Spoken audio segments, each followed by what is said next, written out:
On va lancer le premier sonore sur Mathias Coureur qui parle des supporters bulgares. Je vous laisse découvrir ça ensemble et on va en discuter. Parce que la transition est toute faite, donc j'en profite, on la lance.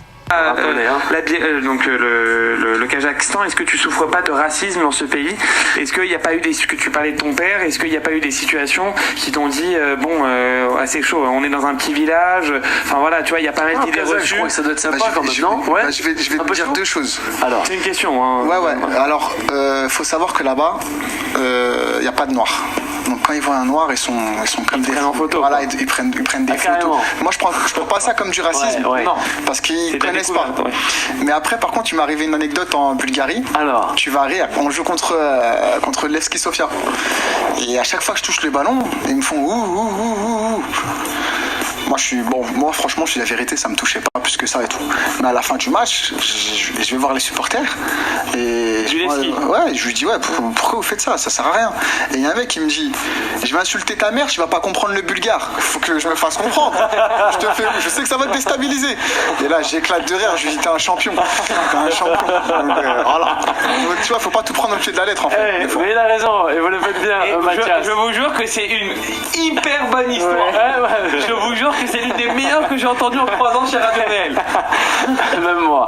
Alors, on écoute Alexis, on va terminer après avec ça par Le Havre de futur. Merci Vincent. Vous avez reconnu la belle voix de notre consultant Simon Jean qui est sur le plateau avec nous, qui a posé cette question à Mathias. Première réaction sur ce que tu as entendu. Qu'est-ce que tu en penses? J'aime pas la fin. La fin, c'est-à-dire que c'est pénal. Quand il y a quelqu'un qui te dit... qui fait des... La fin quand il dit c'est un champion? Ouais, c'est un... Non, la fin, c'est-à-dire que le mec, quand il va au stade, s'il fait des cris de singe, ou il y a quelqu'un dans la rue qui te dit scène noire, tu peux l'attaquer. Il faut pas prendre ça à la rigolade, parce qu'on pense qu'on rigole de ça, mais c'est pas marrant. Au final, et là, il voulait plus montrer que c'était de la méconnaissance. Non, mais au final. il y a de l'ignorance et il y a de la méconnaissance, ça c'est sûr. Ça c'est sûr. Hein. Mais à un moment, si on doit, en tout cas, le message c'est d'essayer d'éradiquer ça, au moins dans les stades. Le mec a ses opinions politiques en dehors du stade. Quand il va au stade, il les a, mais il n'a pas le droit de les exprimer. Donc s'il les exprime, il y a des caméras, on l'attrape. Et je crois qu'il faut être tolérant zéro.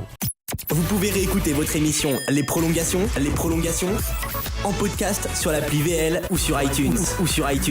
Toute notre actu est aussi disponible sur Facebook, Twitter et Instagram. À Paris, Lyon, Marseille, Lille, Bordeaux et partout dans le monde. Écoute VL sur vl-media.fr et sur ton app.